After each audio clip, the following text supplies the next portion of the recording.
Hello everyone and welcome back to Let's Play Morrowind. When we left off we were in the process of looting out senses and excise with our incredibly low carry weight. Starting with 30 strength will do that to you. We're already pretty close to bottom. Nonetheless, come down these stairs and head to this side room first. There's nothing particularly noteworthy in here, although I suppose we can talk about light sources. With torches and lanterns in particular, I don't think anything else. You can actually equip them in your offhand and use them as a light source. There's no particular reason to do that in the vanilla game. Nothing is so dark that you would actually need to. They do kind of change that with some mods, but so if you mod it to make lighting sources more necessary, you may end up needing to do that. Otherwise, you should be fine. Now we get to containers. For the most part, containers in the game have randomized leveled lists of loot that they can contain. Sacks and baskets in general will only contain clutter and alchemy ingredients, although occasionally they can have soul gems in them. See, this just has a spoon. All we'll do with that is sell it. Same with that bottle. Going through these sacks, however, we will find several alchemy ingredients. Now, you can marginally raise the alchemy skill simply by eating raw ingredients, but I don't recommend you do that. I recommend you wait until you have alchemy equipment and can actually make potions. It will both allow you to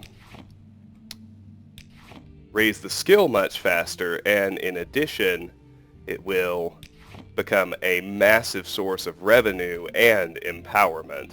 I'll talk more about what to hold on to later. Finally, know that if you have Tribunal installed, this bedroll is the only safe place to rest at the start of the game.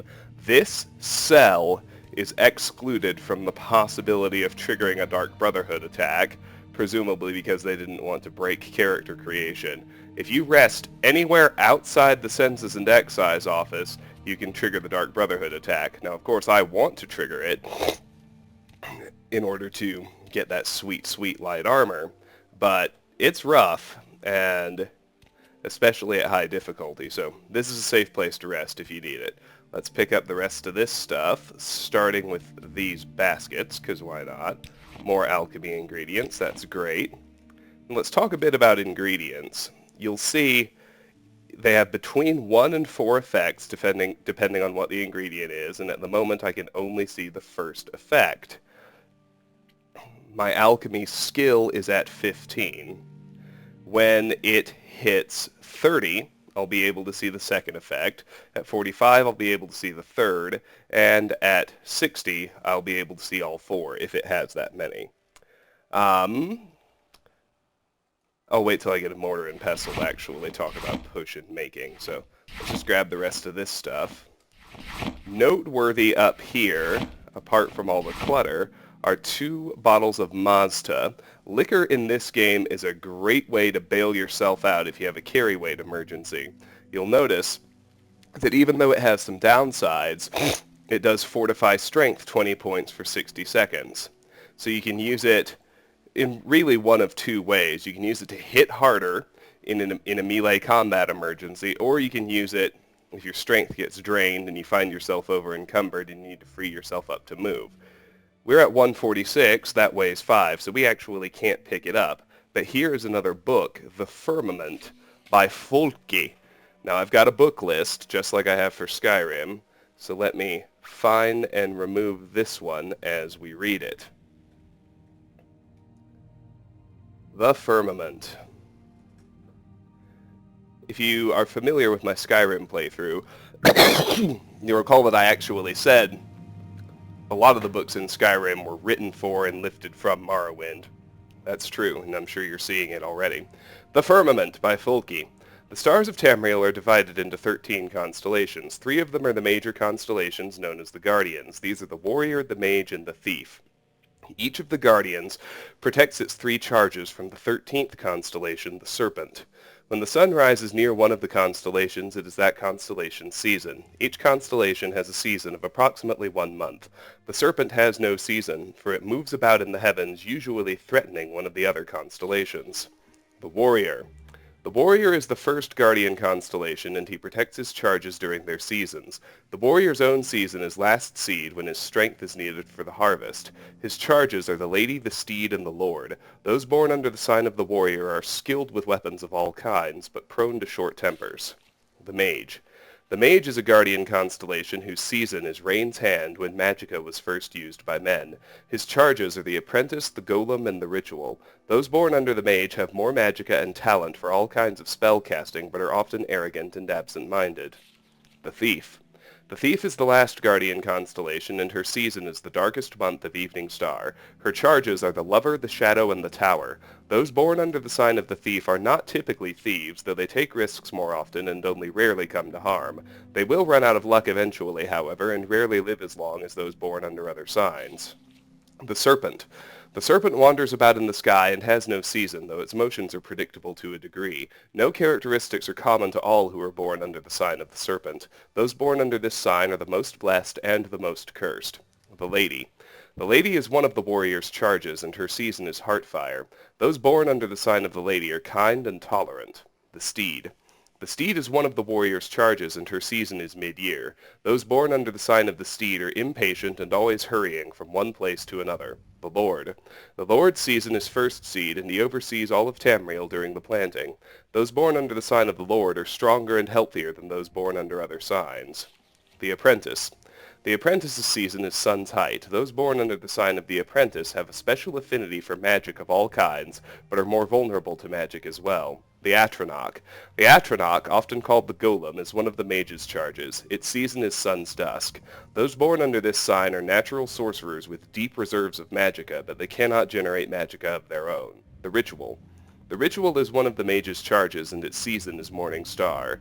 Those born under this sign have a variety of abilities depending on the aspects of the moons and the divines. The Lover.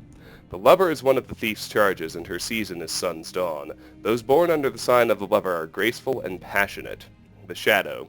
The Shadow's season is second seed. The Shadow grants those born under her sign the ability to hide in shadows. The Tower. The Tower is one of the thief's charges, and its season is Frostfall. Those born under the sign of the Tower have a knack for finding gold and can open locks of all kinds. We've got 1 pound left.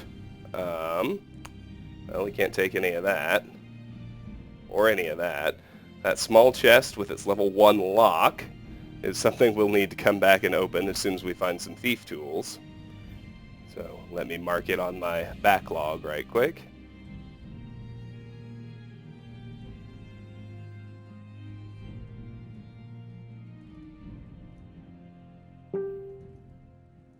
Alrighty. There's that.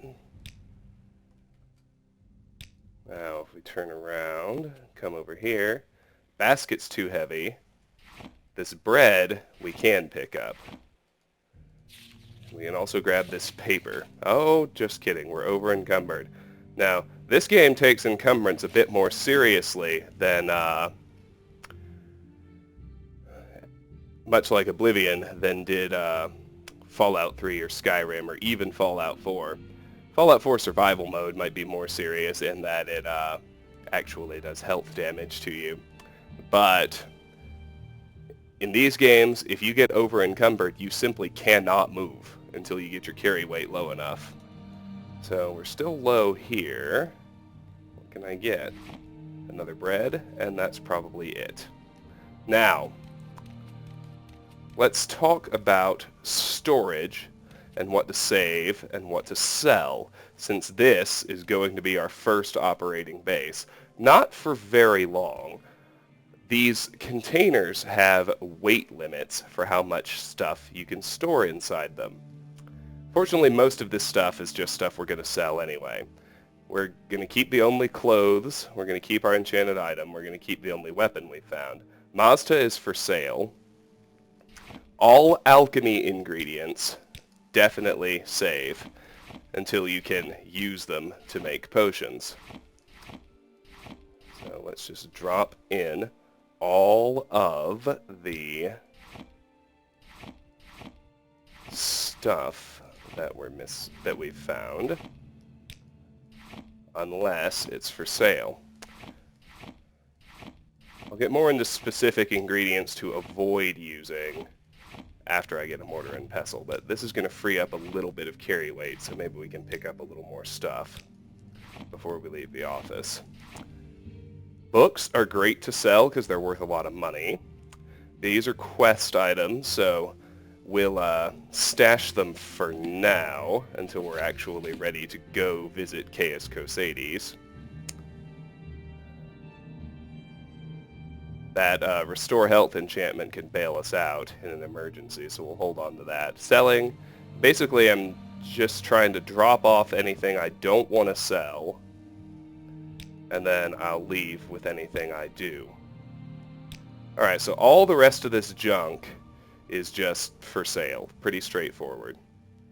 And that freed up 9 pounds of carry weight, which isn't too bad. Now let's look here. We got another Mazda for 5.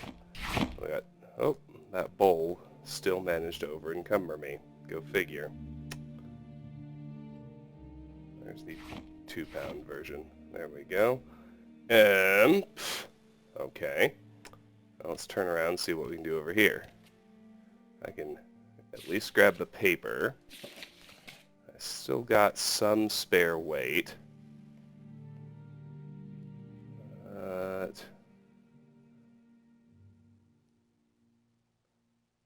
Probably not a full ½ pound, but maybe I do. But crab meat, being an alchemy ingredient, is something I just want to hold on to. So anyway, eventually, putting stuff in containers like this, 2 bad things can happen. Number 1, if you're not in a completely safe cell, they can actually reset and you can lose your stuff. Obviously that's bad, although I don't think this cell ever respawns, so we should be safe in that respect. The second thing, though, is that they have weight limits. Eventually it'll tell you can't put any more stuff in the container. That's obviously bad. Here is something we need, an apprentice's lockpick. Weight 0.3. Now is an excellent time because thief tools are the first thing we found that we're actually going to be using pretty frequently.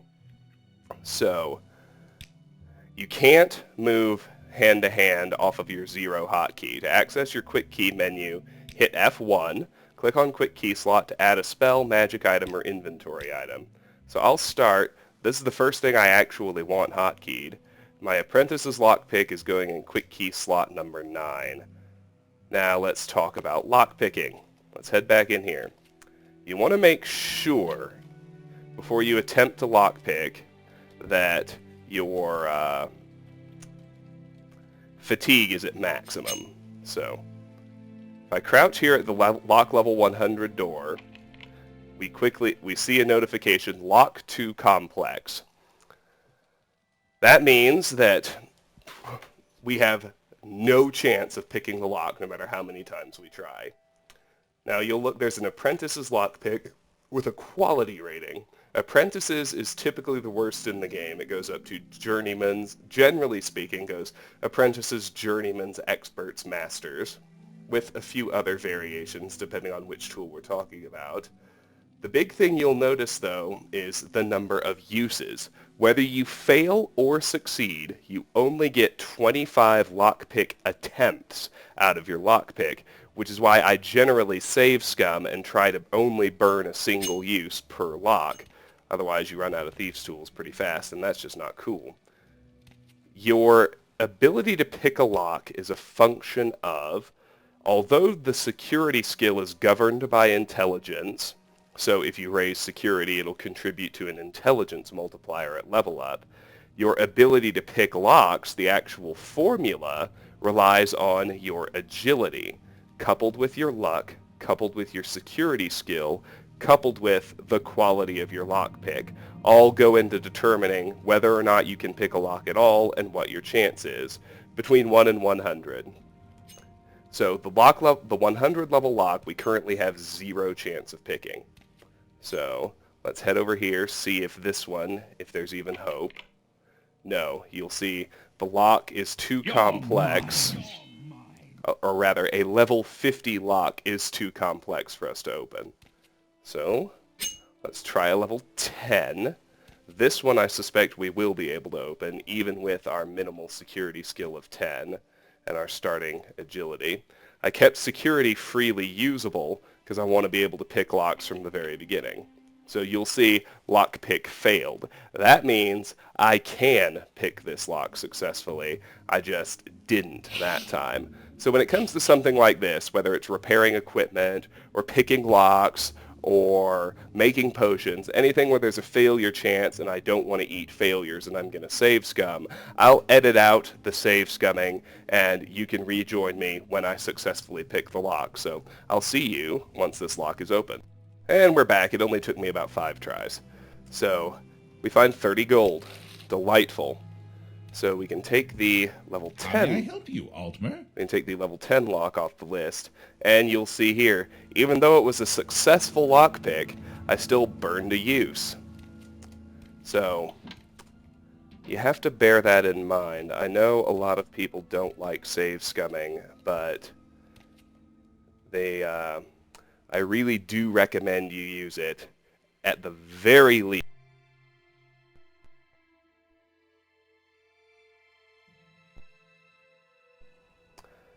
My sound sputtered out just then. I don't know if you could still hear it or not, but it blanked in my headset. So what I was saying is, I know there are people out there who really don't like save scumming. I nonetheless highly recommend you do use it, at the very least with consumable tools in this game, like lockpicks, probes, repair tools, alchemy ingredients, especially if it's a valuable ingredient or a potion you need. So here's our next chest, this little lock level 1. Which should be so little of a problem that I kind of feel to just do it, but goodness, if it takes more than a couple... Alright, well, I won't make you watch the save scumming, so I'll be right back. And we're back and it's unlocked. And it's 31 more gold. So there you go. Alright, that's about it for in here. Everything else we either need to hold on to or sell. And actually,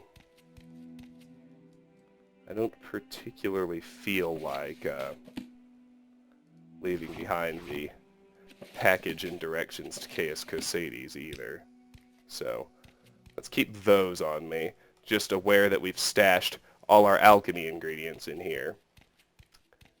And let's head out. Notice how much more slowly we're moving, even than the last time you saw me. That's because the game factors in your encumbrance percentage when it's deciding how fast to let you move. Speak quickly, Outlander, or go away. That bundles with your athletic skill and your speed attribute to determine how fast you can move. So I'm going to talk to all those people and properly explore all these things later. We will want to let our fatigue recharge because Ariel, the shopkeeper, we'll explore dialogue with him later. For now, let's just admire his disposition up to 100. That's why we raised speechcraft.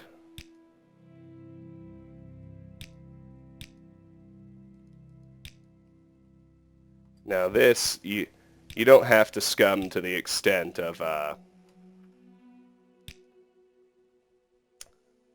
am I thinking?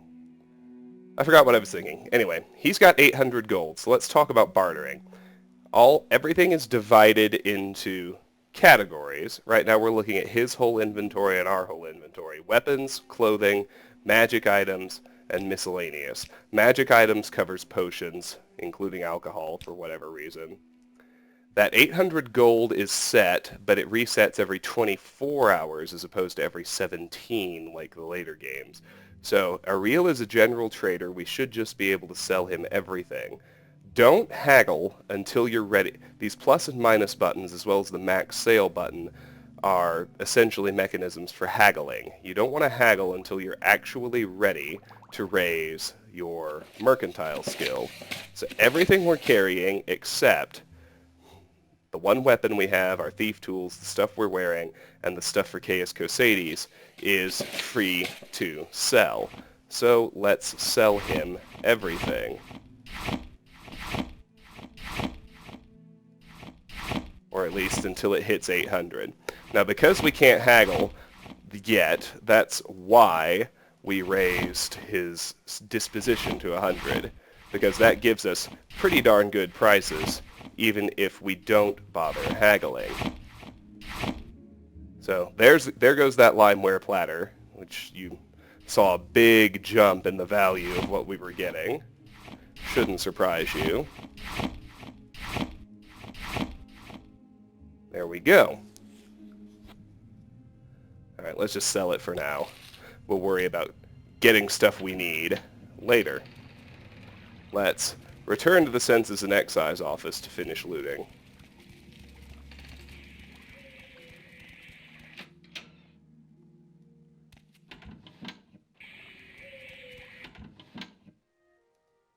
So first things first, let's go grab all those alchemy ingredients that we left in here. I should probably take the level 1 chest off of my backlog, since it's open.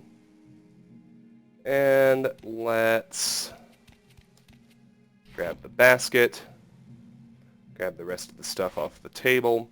The silverware items are rather valuable relative to their weight ratio.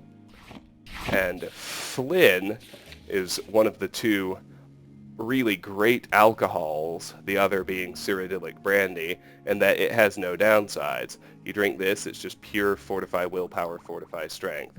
Finally, here is a note to Hriskar, which we can read, remove from our list, and then we can actually pick it up and sell it. You can sell just about anything. Hriskar, don't think I've forgotten our wager. I want this dagger sharp as a scamp's claw by morning. Gansiel. So we head over here, grab this stuff, and we're set to go. Right now we're in an empty courtyard. We can grab this lantern off the wall, and we can take the clutter out of the same barrel that the engraved Ring of Healing was in. And now we're back here with Sellus Gravius. First move for me is to loot this room. Let's get the stuff off the table. And the lantern. Watch our carry weight while we do it. Now this is risky. Just because, sneak also... I was about to say... Now and I might let you live. I was about to say, sneak also checks your proximity to whoever you're trying to sneak past or steal from. So, because we were so close to him, that's why we got zapped. So, let's grab the liquor off the bottom shelf.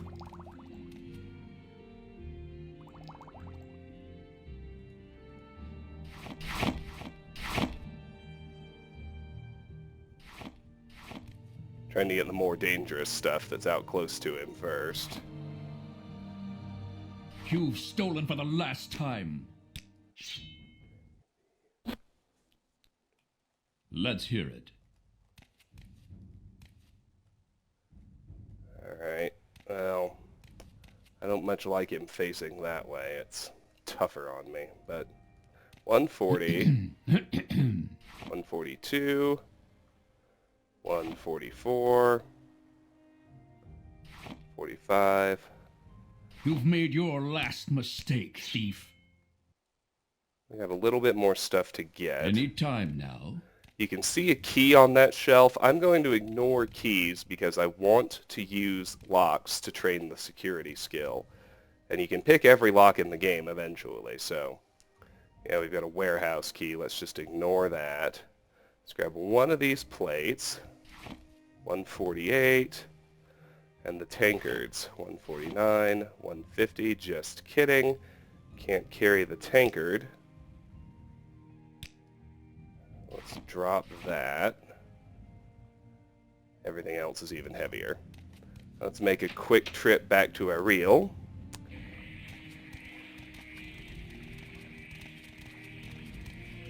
Painful as it is, just you can My jog. time is precious, so make it quick. You can jog in short bursts to keep your fatigue high and not go through the pain of walking while you're at your encumbrance limit. But all right, let's chat with him again. Sell him. He's got 132 gold left. We'll sell him the Flynn, the Mazda, the Sujama. Keep all of our ingredients. We can sell him the note to Friskar. We can sell him the papers. Keep our lockpick. Sell the candlesticks. Now he's only got 1 gold left to barter with. So we'll sell him the bottle. And that's going to tap him out. Now, let's talk about buying something. The first combat skill I want to raise is Spear, because I want to raise Endurance early to maximize my final health pool. So I want a Spear. Let's see what he's got. He has a chitin Spear, which is the weakest spear in the game, so that's awesome for training. He also has an iron halberd, which if you look at the 1 to 3, 1 to 3, I tend to average to calculate damage. That's 4 and 3. So it's almost the same in terms of training if I want to use the weak attack, but if I use the thrust, it's all the way up at 25 for the best attack, which is better than the iron spear, even though the range is a little bit narrower. However, I can also buy this iron spear and get the same 1 to 3, 1 to 3, 5 to 20. So I would like the iron halberd, because if I'm just looking to train the skill, I can chop with it. If I'm in trouble and something's liable to kill me, I can switch to thrusting, and it has the most condition points of anything I'm toting. So that's going to cost me 24. So let's do that. And we're going to keep the iron dagger, because I want to keep at least 1 weapon of each type, and when we start finding armor, I want to hold on to that too. And we should be able to sell him a little more stuff now, like a silver candlestick and a travel lantern. That one was too much. He's got 3 gold left. That's perfect. Okay, let's see if we can get alchemy apparatus from him. We can. Only one thing, an apprentice's mortar and pestle. But that's still something that we absolutely need, so let's buy that for 60 gold. Good, we can start making potions. Now let's sell him the other stuff that we're just carrying. Oh. Do sell things one at a time, because that way the discount is only applied on a per item basis instead of to the whole stack.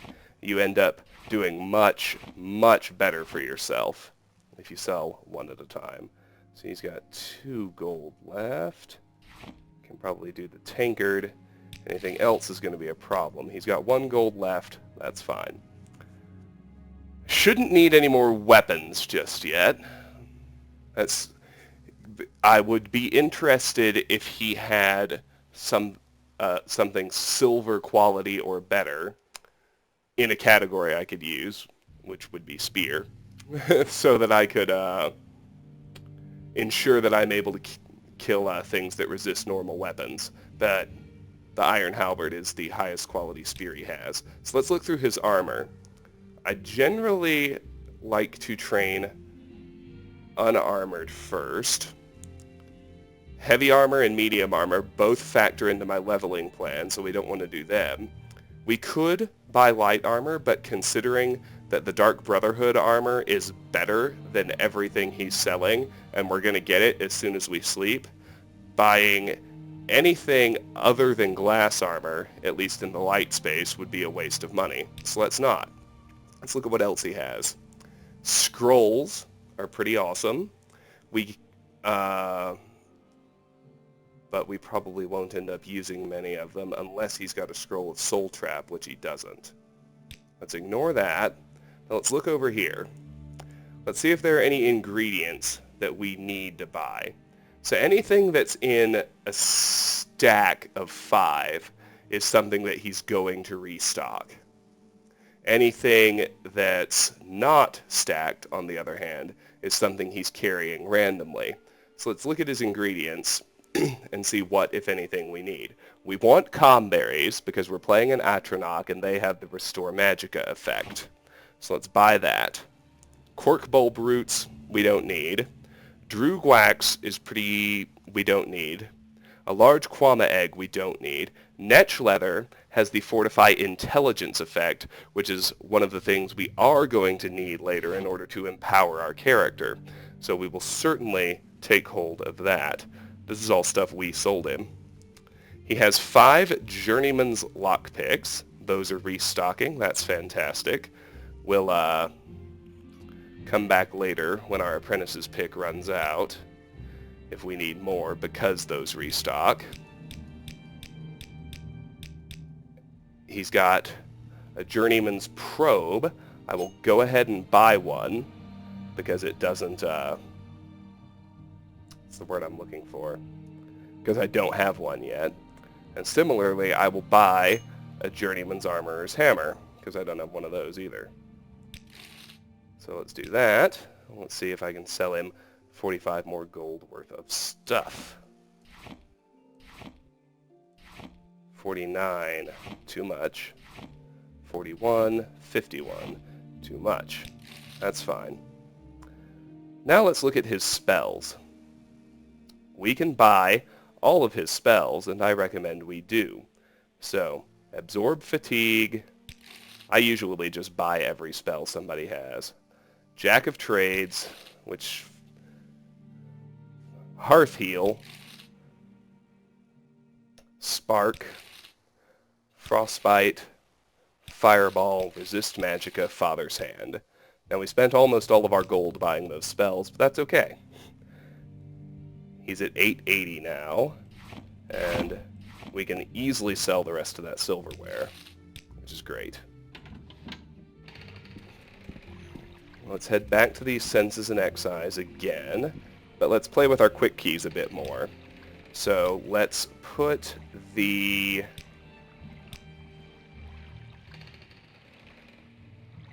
probe at 8. Let's put the Armorer's Hammer at 7, and let's put the Mortar and Pestle at 6. That's all we need to make potions. And let's put our Iron Halberd at 1. And because I kept Destruction freely usable, what do I think my best destruction spell is? I can do Area Effect, Shock, or Fire damage for 5 or 7 Magicka, or I can do more Frost damage on touch for 6 Magicka. I think Fireball's a safe bet because it costs less, it's easier to cast, and I prefer to keep my distance in these tender early levels. So let's do that. Since I have all 3 elements, I can do Fireball on 2, I can do Frostbite on 3, and I can do Spark on 4. Not that I'm going to encounter anything with particular resistances this early, but I'm waiting. On the other hand, if I do get bum rushed by Dark Brotherhood Assassin, this on touch spell will be pretty good. You'll notice though how the well, you may realize 2 things. You'll notice this red bar underneath it. That shows my chance to successfully cast the spell, which is pretty abysmally low. I'm going to fail more than half the time casting this spell, and I cannot succeed at casting Absorb Fatigue. So we do want to raise Destruction, and I kept it freely raisable, but Magicka, at least until we really start synthesizing potions like a factory boss, is going to be pretty hard to come by. So let's be aware of and careful of that aspect. Alright, let's grab the rest of this stuff.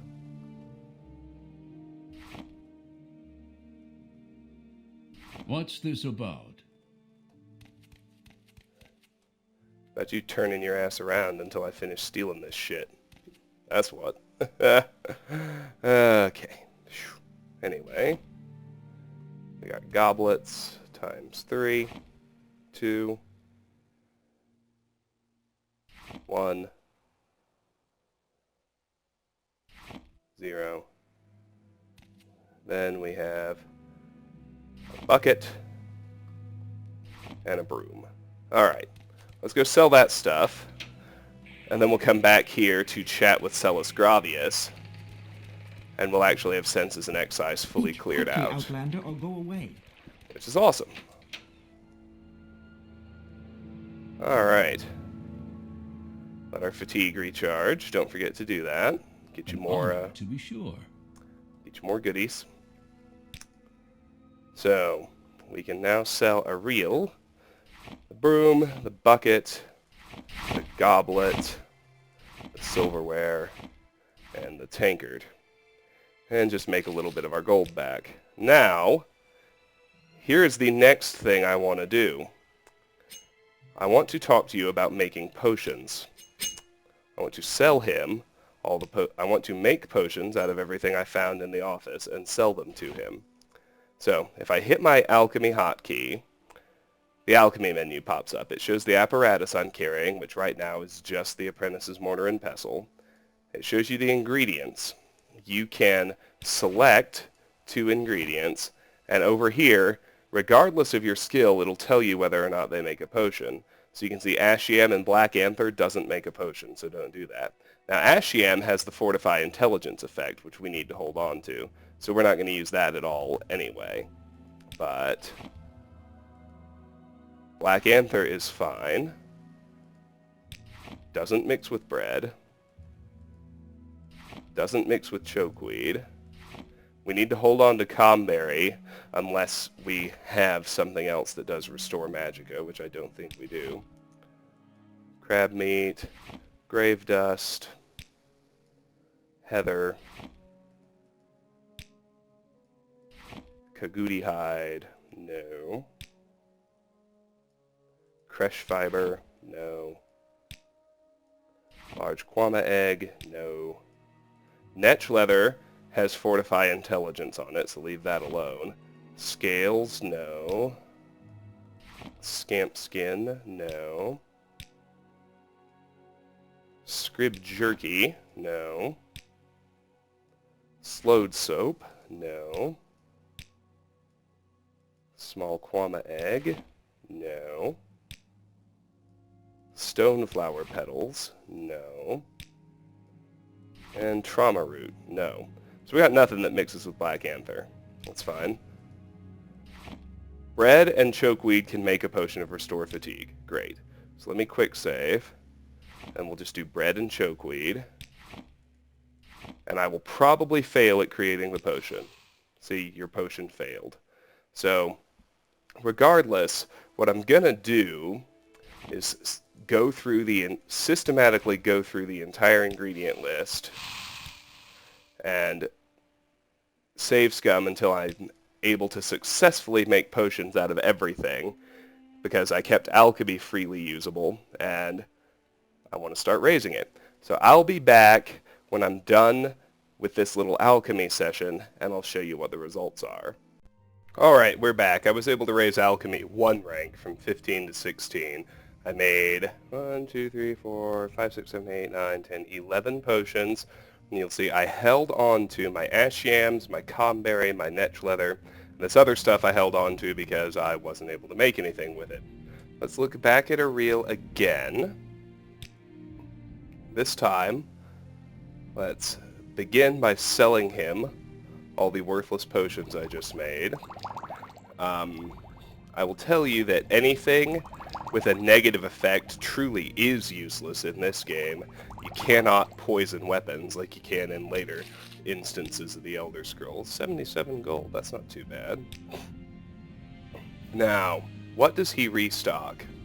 Cork bulb root, scrib jerky, and Schalke resin. I'm not sure if I can make potions from any of that or not. Let me save right quick and we'll just test it. If I buy one each of these, my hope is that at least 2 of them can combine to make a potion. Let's try cork bulb root, Schalke resin, that one's a no. And scrib jerky, that one's a no. What about scrib jerky and Schalke resin? That's a no as well. So we cannot use a reel Welcome. If to you grind wish to alchemy. talk, it is really no trouble at all. We can't use a reel to grind alchemy to 100 or to make infinite money because his ingredients are incompatible. They don't make potions together. So with all that done, let's equip our halberd. Let's head out here. And let's finish this installment by having another chat with Celis Gravius back here in the Census and Excise office. Now, if you buy the GOG.com version, it comes with all of Bethesda's official plugins besides the expansion, which includes a little adventure called The Siege at Firemoth. So we talked to Celis again, and he says, "Your timing is excellent. I am looking for someone to lead a band of adventurers to Firemoth Fort." Don't talk to him about Firemoth yet, because once it starts, it unlocks all access back to the docks, so I would rather save those to raise my security skill. And to be frank, we aren't really missing anything either, because it's way too high level for us. The skeleton army is probably too hard by itself for a level 1. And in order to kill the end boss, Grurn the Lich, we probably need to be, I'd say at least level 20, and we need a silver weapon too. So, ignore Siege at Firemoth for now. We'll come back for it, making a mark about it in my backlog just to be sure. And we do, however, want to walk through the rest of his dialogue that he has pre-plug-in that we ignored before. Let's talk background. I am Celis Gravius, a knight-errant of the Imperial Legion. Balmora. Balmora is north of Seydanine. The road passes Pelagiad village and Fort Pelagiad, crosses a deep ravine, passes Fort Moonmoth, then turns west across the Odai River and into Balmora. The South Wall Corner Club is in southeast Balmora on the east side of the river. For more detailed directions, talk to Ilome the Scout at Aril's Trade House here in Seydanine. But take my advice. You're new here. Take the Silt Strider to Balmora. Fast, cheap, safe. Cross the bridge and head east. Can't miss it. Caius Cosades.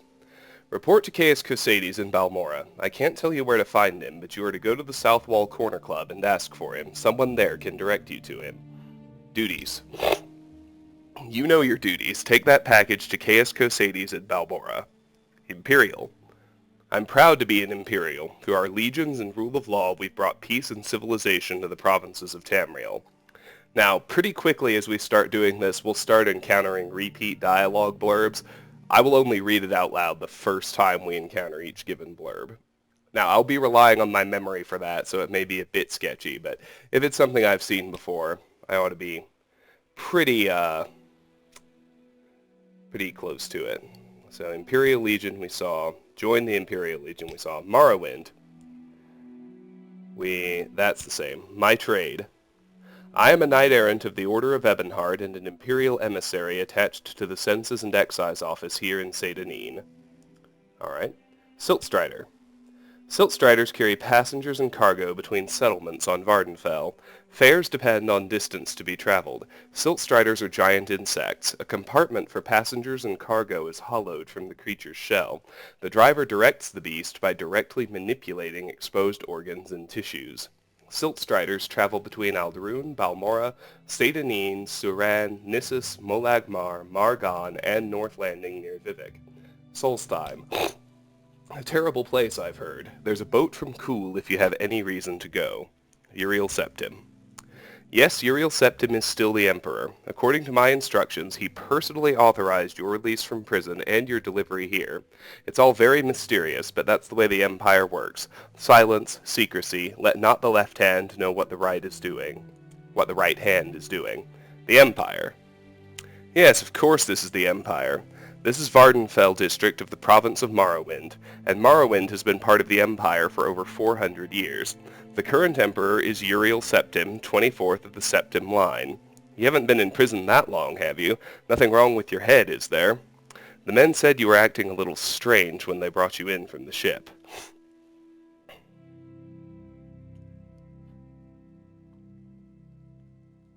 I think with that, we've exhausted his dialogue, save Firemoth, which we'll get to later.